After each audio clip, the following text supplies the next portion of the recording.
안녕하십니까.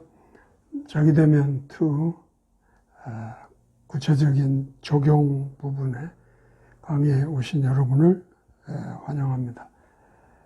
오늘은 이 적용 부분에 있어서 마지막 서브젝트를 다룹니다.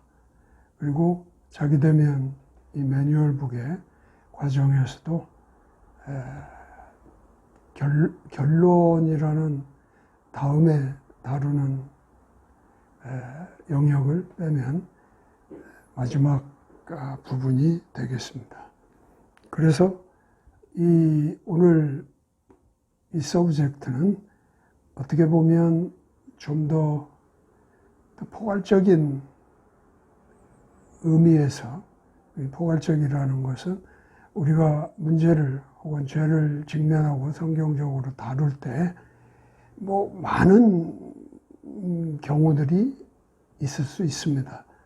그 경우, 즉 케이스들을 우리가 세부적으로 다 이 과정을 통해 다룰 수 없기 때문에 이제 마지막 지점에서 우리의 삶에 나타난 죄, 또 삶을 지배하는 죄라는 제목으로 좀 더 포괄적인 의미를 가지고 한번 다뤄보는 것이고, 또 이 삶을 지배하는 죄의 핵심 이 포인트는 바로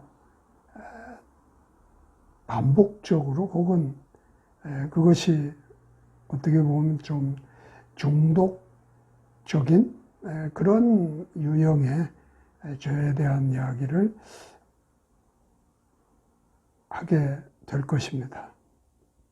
그래서 어떻게 보면 우리가 살아가는 데 있어서 문제를 만나고 또 그 문제가 죄라고 하는 인식 속에서 그 문제를 성경적으로 다룰 때면 이 삶을 지배하는 죄라고 하는 중독적인 그런 것들이 가장 심각한 그런 문제가 아닌가 하는 생각을 갖게 됩니다. 그래서 마지막 부분이기는 하지만 이 삶을 지배하는 죄라는 제목으로 다루는 이번과 다음 두 번에 걸쳐서 이 문제를 다룰 때 더욱 깊은 관심을 가지고 이 과정을 대해 주었으면 좋겠다 생각을 합니다. 그래서 오늘 20과인데요. 삶을 지배하는 죄, 첫 번째 시간이 되겠습니다. 오늘 핵심 인용 구절이면서 암송하기를 권하는 성경 구절은 로마서 6장 22절과 에베소서 6장 9절과 10절과 11절인가요?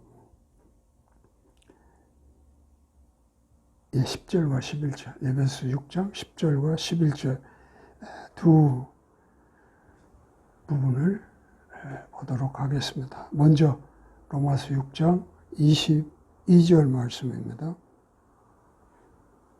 읽어보겠습니다.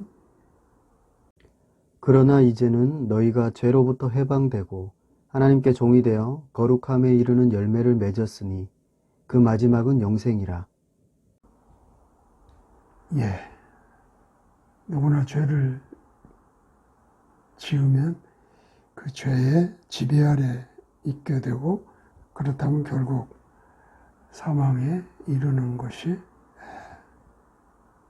당연한 결과라고 하는 이야기입니다. 다음은 에베소서 6장 10절과 11절의 말씀입니다. 읽어보겠습니다. 끝으로 너희가 주 안에서와 그 힘의 능력으로 강건하여지고 마귀의 관계를 능히 대적하기 위하여 하나님의 전신 갑주를 입으라. 예. 마귀를 대적해야 되는데 마귀를 대적하기 위해서는 하나님의 전신갑주, 즉 갑옷이라고 말하죠. 우리 몸의 머리에서 발끝까지 무장을 하고 마귀를 대적하도록 가르치고 있습니다. 보편적으로 우리가 삶을 살아가는 동안에 마땅히 이해하고 있어야 될 성경의 말씀들입니다. 삶을 지배하는 죄의 제목으로 첫 번째 다루는 20과에서는 한 사람의 인생을 지배하는 죄악된 행동들이 무엇인지 우리가 살펴보게 될 겁니다.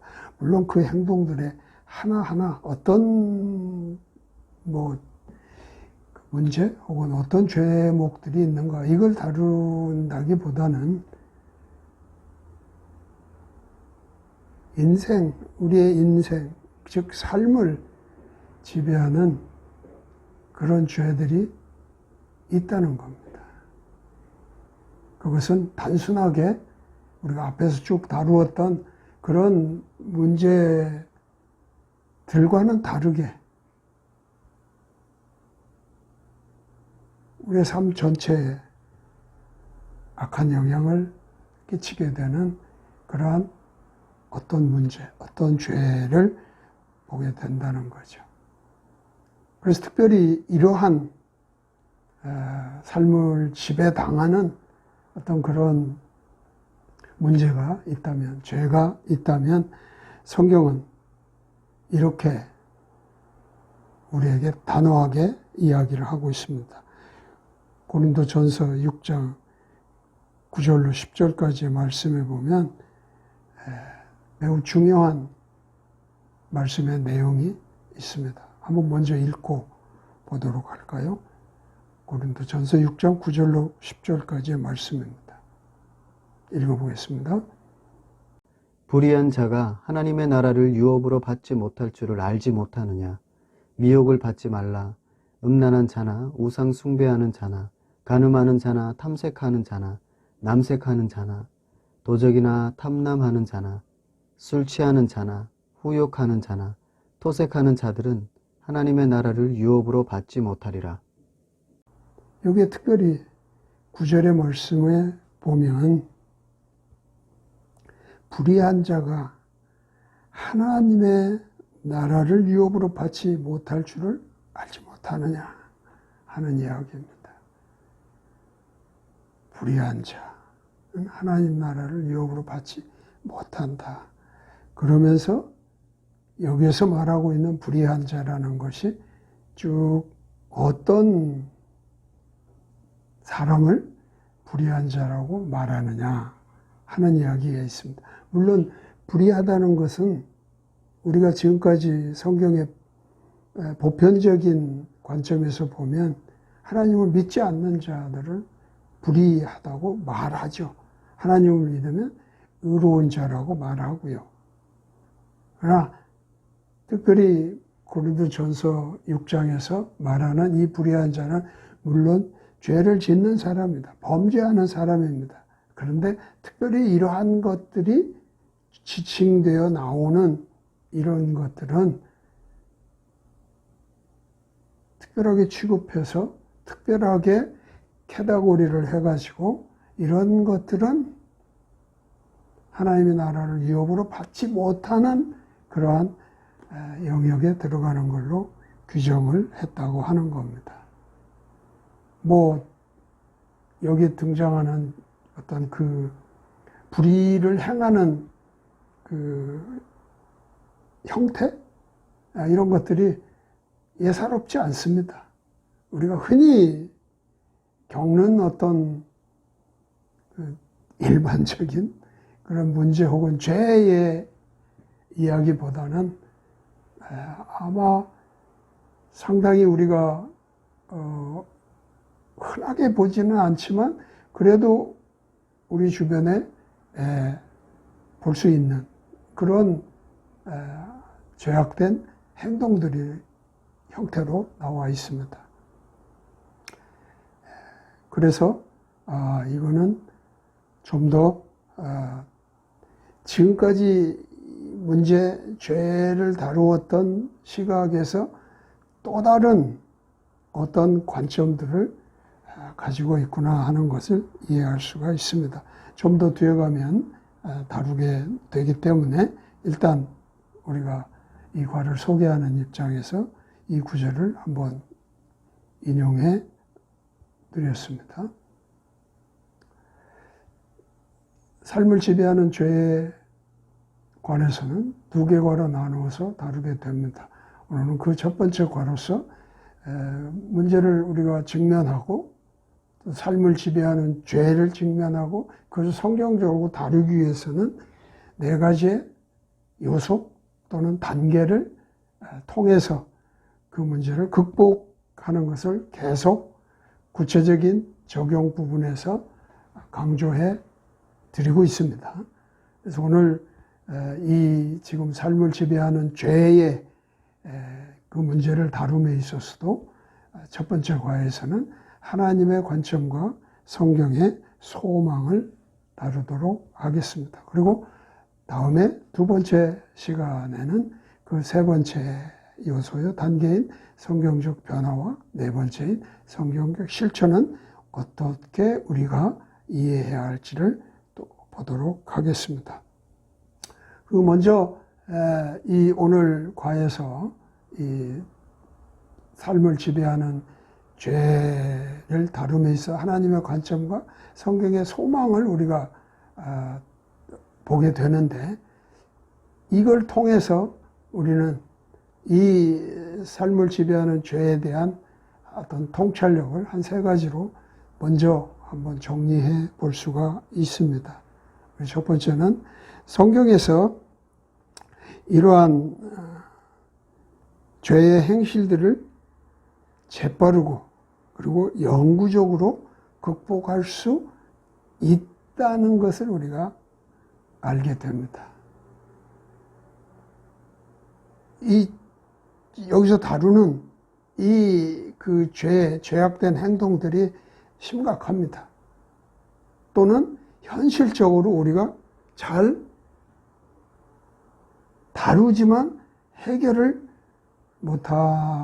못합니다. 못하는 것을 더 많이 봅니다. 그래서 저건 안 되는구나. 하나님의 말씀에도 성경을 통해서도 저게 해결이 안 되는구나. 이렇게 단정할 수도 있습니다. 그러나 그렇지 않다는 겁니다.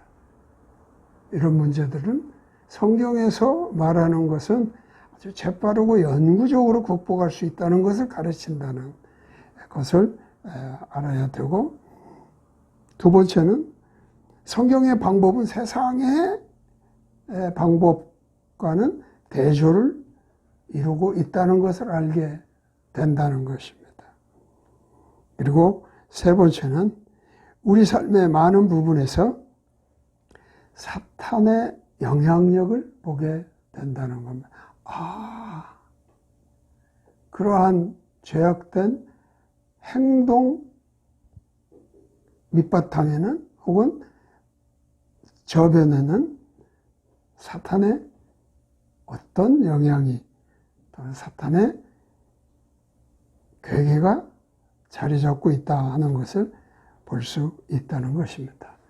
이런 세 가지 통찰력을 미리 과를 소개하면서 알려드리고 20과 삶을 지배하는 죄의 목적, 20과에서 이런 목적을 가지고 원리와 설명들을 해나가게 될 거라는 것을 먼저 이야기를 하도록 하겠습니다. 성경 이외에 다른 힘, 그러니까 마약, 음주, 또는 성관계 등의 지배를 받아 당신이 죄를 진다 할지라도, 그래서 죄의 종이 된다고 해도 하나님은 예수 그리스도를 통해 마귀의 사단의 권세를 깨뜨리셨습니다. 어쨌든 우리가 이런 삶에 지배당하는 그런 상태에 있다 할지라도 하나님의 예수 그리스도를 통해서 죄의 권세를, 결국 이것이, 이 죄가 사탄으로부터, 마귀들로부터 온다고 하는 것을 우리가 이해할 때 여기서는 죄의 권세를 이미 깨뜨리셨습니다. 그래서 따라서 하나님의 능력에 의지하여 말씀을 순종해 나간다면 우리는 이러한 습관을 극복할 수가 있습니다. 이런 죄의 습관. 그러니까 지금 한 가지 이 삶을 지배하는 죄, 또 아까 얘기했던 고린도전서 6장에서 나온 그러한 그 죄목들이, 그러한 불의한 어떤 행위들이 한 가지 포인트를 지금 얘기를 하고 있지만 습관적으로 이루어지고 있다고 하는 것을 알게 되면 그 습관적으로 이루어진 것 때문에 습관적인 것으로 말미암아 비롯된 죄악된 행동들이기 때문에 거기에 빠지거나 그 문제에 힘들어하고 있으면 잘 해결이 안 되는 걸로 알고 있지만 그렇지 않다고 하는 거예요.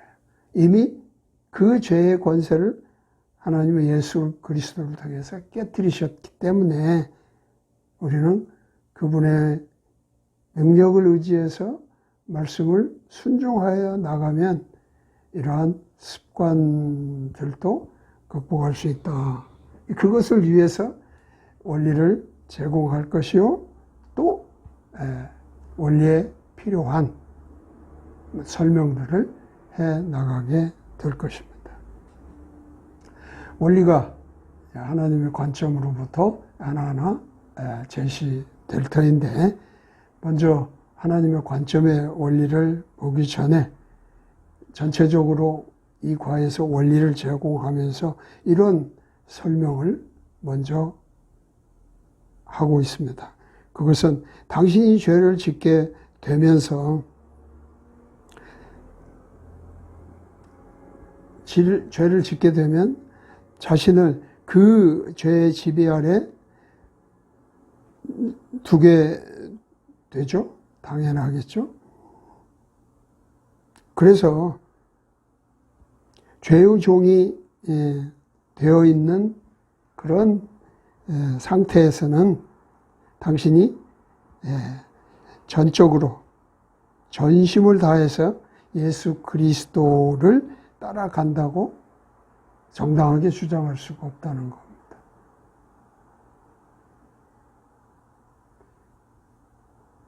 이게 아무리 그 삶을 지배당하고 있는, 삶을 지배당한 어떤 죄를 가진 사람이 자기 변명을 어떻게 하든지 기본적으로는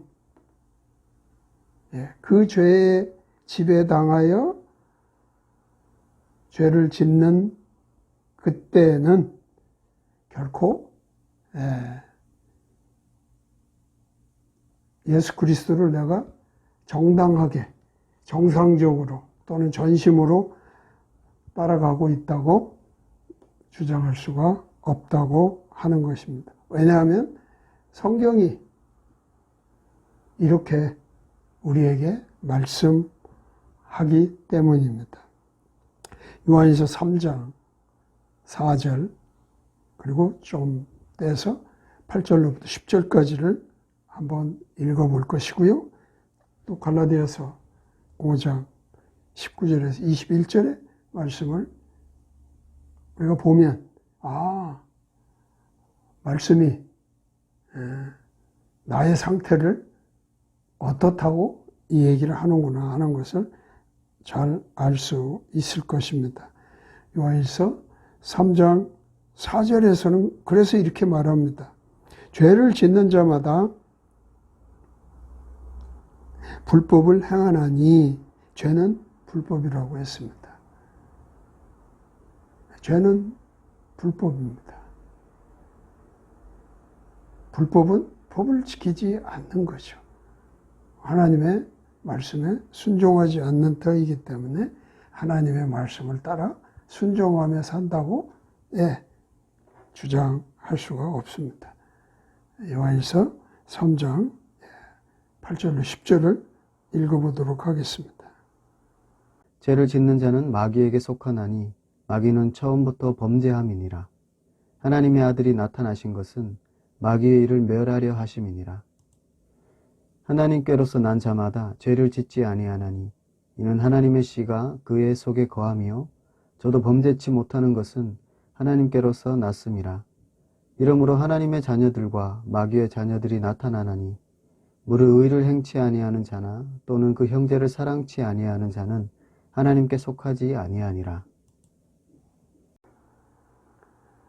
또 연결해서 갈라디아서 5장 19절에서 21절까지의 말씀을 읽어보면 육체의 일은 현저하니 곧 음행과 더러운 것과 호색과 우상숭배와 술수와 원수를 맺는 것과 분쟁과 시기와 분냄과 당짓는 것과 불리함과 이단과 투기와 술취함과 방탕함과 또 그와 같은 것들이라. 전에 너희에게 경계한 것 같이 경계하노니 이런 일을 하는 자들은 하나님의 나라를 유업으로 받지 못할 것이요. 여러 가지 죄목을 소개하고 있습니다. 이 육체의 일이라고 단호하게 말할 뿐만 아니라 마지막 21절에 보면 이러한 사람들은 이런 것을 행하는 사람은 고린도전서 6장에서 본 것처럼 하나님 나라를 유업으로 받지 못한다고 말하고 있습니다. 여기서 행한다는 헬라어 단어가 두 가지가 있습니다. 행하는데 한 번 행하는 것을 말하는 단어가 있고 반복하여 여러 번 행하는 것을 행한다는 단어로 쓰는 단어가 다릅니다. 한 번 행하다는 포에이오입니다. 그러나 여러 번 행한다고 하는 그 행하다의 단어는 프라소입니다. 여기서 갈라디아서 5장 21절에 쓰는 행하다는 프라소입니다. 반복해서 여러 번 행하는 것을 말하고 있습니다. 아무튼 내가 죄를 지으면 죄의 지배를 당하는 죄의 종이기 때문에 그런 상태인 나가 예수 그리스도를 통해서 하나님의 말씀을 따라 순종하며 산다고 주장하지는 못한다 하는 이야기입니다.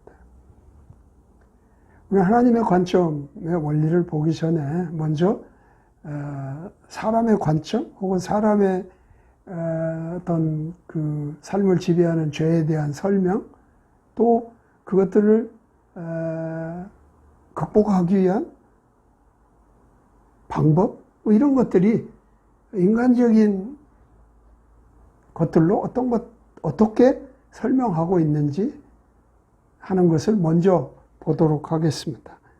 하나님의 관점을 보기 전에. 그래서 먼저 설명이 좀 필요할 것입니다. 삶을 지배하는 죄를 우리가 바르게 인식하는 것.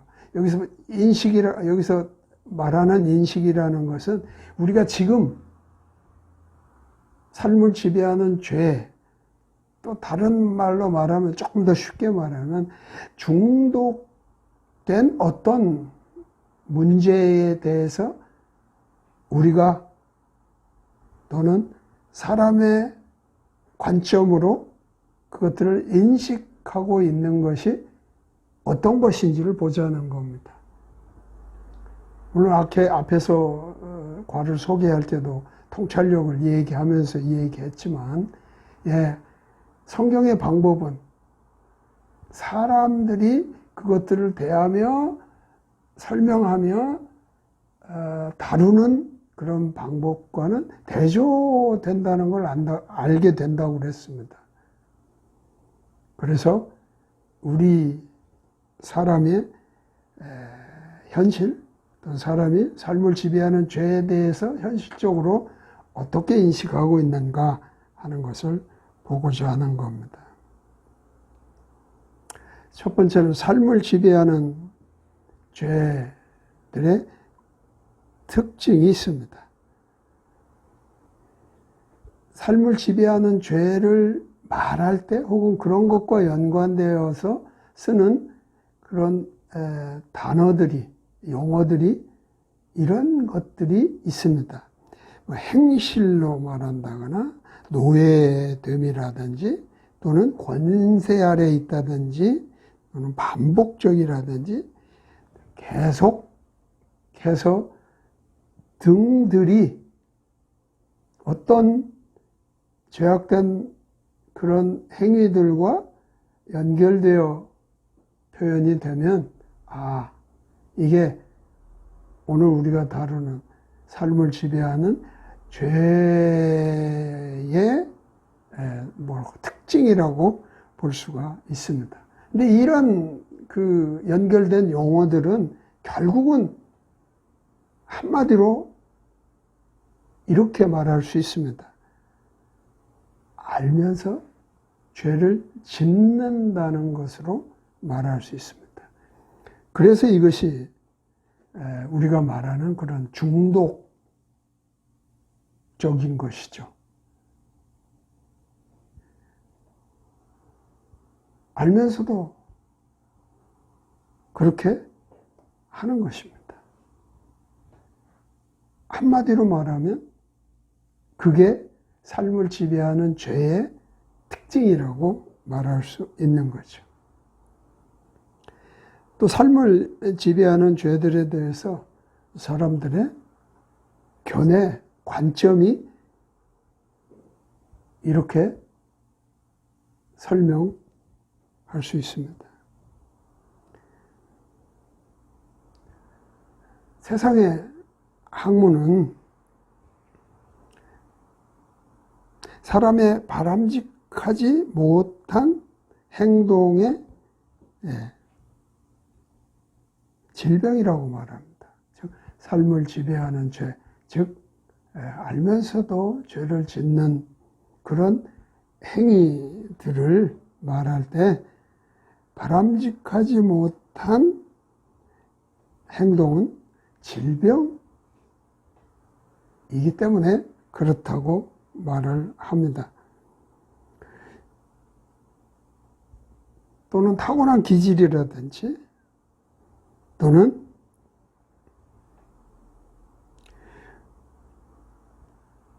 타고난 기질로 또 문제가 발생한다. 질병이라든지 타고난 기질이기 때문에 그렇게 행동을 한다, 행위를 한다, 그렇게 말한다는 거. 옳은 얘기는 아니죠. 그렇게 하면서 결국 약물 치료나 또는 심리 분석 등을 하여 그 문제를 해결하도록 말을 한다는 겁니다. 그러나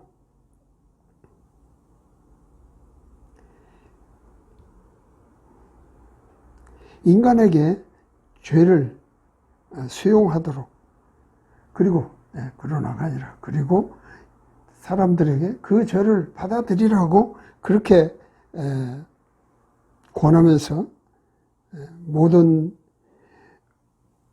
문제에 대한 최종 권위는 하나님의 말씀을 거절한다. 그걸 받아들이고 그렇게 하는 일에 대한 원인을 아까 말한 질병이라든지 타고난 기질로 이 얘기를 하면서 결국은 모든 문제에 대한 최종 권위인 하나님의 말씀을 거절하게 함으로써 더 많은 고통과 비참한 그런 상태를 가져오게 하는 결과를 갖습니다. 더 좀 보태서 다른 말로 표현을 해본다면 문제에 대해서 언급하기는 하지만 완전하고 그리고 근본적인 그런 문제를 다루려고는 하지 않습니다. 이게 사람들이 이런 삶을 지배하는 죄에 해당하는 그런 문제들을 다루는 데 갖는 기본적인 관점이라고 분석이 되게 됩니다. 또 세 번째는 이렇게 우리가 한번 살펴보도록 하겠습니다. 삶을 지배하는 죄들에 대한 인간의 잘못된 설명이 있습니다. 삶을 지배하는 죄를 가진 사람, 또 그 죄로 고통받는 사람을 말할 때 잘못된 설명은 이런 것입니다. 기질의 문제로 본다는 겁니다. 예를 들면 동성애 같은 것은 그 사람의 기질이 그렇다. 성향 이런 것이라고 볼 수 있겠죠. 기질 때문이다 이렇게 설명을 한다든지 사람을 통제하는 것은 병적이다. 통제하지 마라. 그냥 행하게 놔둬라.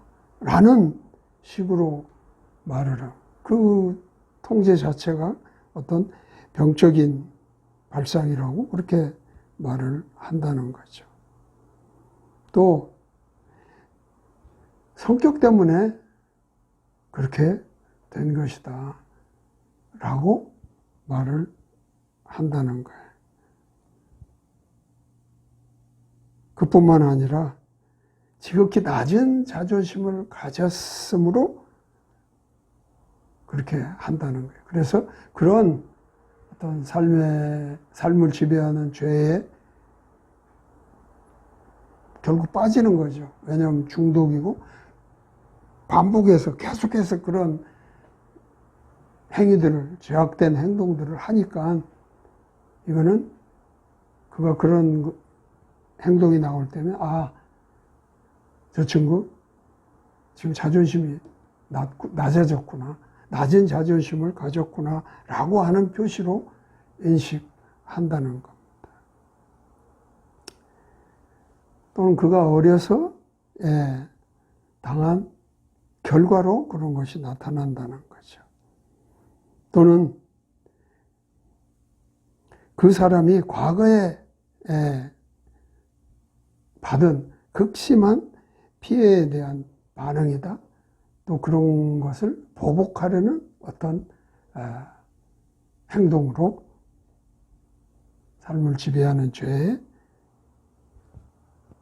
상황을 설명하는, 다 잘못된 설명이라 하는 겁니다. 즉 성경이 말하고 있는 것과는 대조된 것이다. 그렇게 말할 수 있겠죠.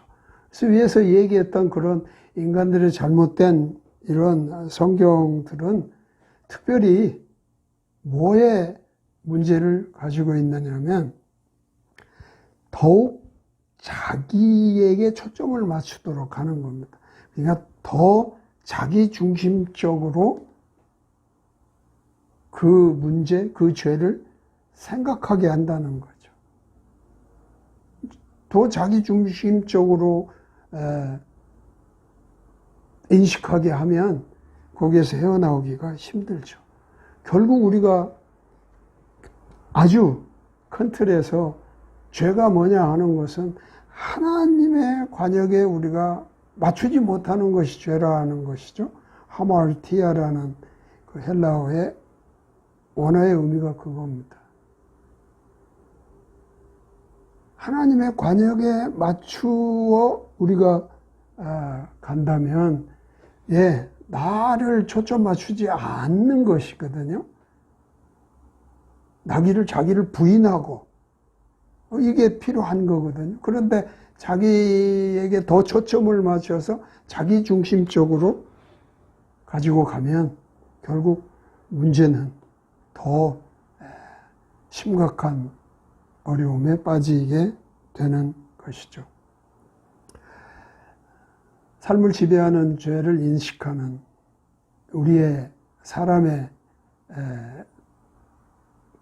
어떤 영역에서 본다면 또 개인들을 노예로 하는 죄들을 다룰 때 인간들이 잘못 쓰는 방법들이 있습니다. 바로 그것은 병을 치료하기 위해서 관련된 진료소로 그 사람을 보내는 것입니다. 이거는 사회에서 이러한 삶을 지배당한 죄를 다룰 때 주로 쓰는 것들입니다. 그래서 예를 들면 술 취한 사람, 즉 술 중독자는 술을 끊게 하는 그런 어떤 진료소로 보내어 생활을 하게 하고, 예를 들면 담배도 마찬가지입니다. 금연을 하기 위해서 뭐 그런 프로그램을 찾아 자기의 치료를 맡긴다든지 등등, 대부분은 그런 중독적인 그런 문제들에 있어서는 이런 방법을 쓰고 있는 거죠. 그러나 성경의 방법은 대조된다. 또 한번 강조할 수밖에 없습니다. 또는 기분 전환을 위해서 약물을 처방받도록 하는 것. 화학적인 어떤 약물 투여를 통해서 그 상태를 변화시키려는 이런 시도를 해본다. 물론 그 문제를 다루려고 하는 노력임에는 틀림없지만 근본적이고 완전한 해결책을 갖는 데는 턱없이 부족합니다. 또 경험자들의 후원 그룹, 이 말은 무슨 말이냐면 이미 그런 문제로 경험을 가진 사람들이 모여서 계속 자기들의, 물론 이것도 그런 극복을 위한 나름의 노력의 일환이기는 하겠지만 그런 그 그룹들이 있습니다. 그런 그룹의 도움을 받거나 그런 데에 가입해서 함께 하도록 권유하는 것, 이런 것들이 인간들이 쓰는 방법이지만 잘못됐다.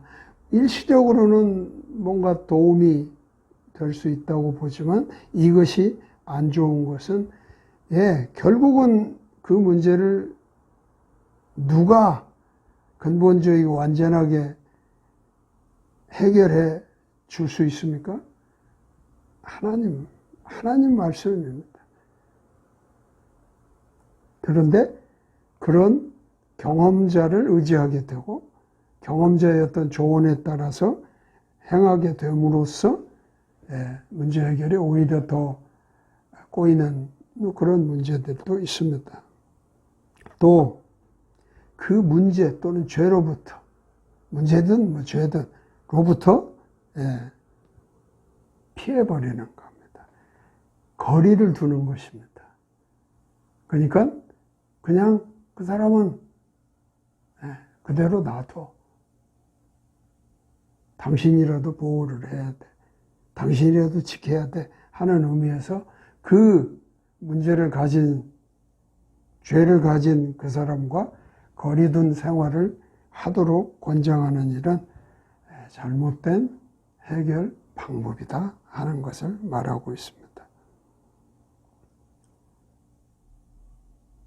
그렇다면 죄의 노예로 있을 때 갖는 결과, 그래서 그거를 해결하지 않으면 해결하지 않으면 어떻게 될까? 해결하지 않고 계속 그런 상태로 가지고 있다면 어떤 결과가 나올 것인가 하는 것이죠. 그것은 하나님께서 당신의 기도를 들으신다거나 응답하신다는 그런 확신을 갖지 못하게 됩니다. 그런 죄의 노예로 계속 있는 결과는 바로 하나님께서 기도를 듣지 않으시거나 응답하지 않으시거나 하는데도 불구하고 이것에 대한 어떤 확신을 갖지 못하고 살아갈 수밖에 없는 그런 상태가 된다는 거죠. 또 나쁜 육체적 고통뿐만 아니라 영적인 악한 그런 결과를 가져올 수 있습니다. 또 구원의 즐거움을 잃어버리게 되고 거듭남을 의심할 수 있는 그런 상태가 결과로 나타나게 됩니다. 그래서 앞에 고린도전서 6장, 갈라디아서 5장에서 이런 사람들은 하나님 나라를 유업으로 받지 못한다고. 그래서 왜 구원을 잃어버리거나, 그렇죠. 구원을 하나님은 잃어버리지 않으시겠죠. 그러나 내가 그 구원에 즐거움이 없고 거듭남에 의심이 생기면 옛날로 옛사람으로 살아가는 내가 매우 자연스러운 삶으로 백슬라이딩 해버릴 수 있는 것이죠.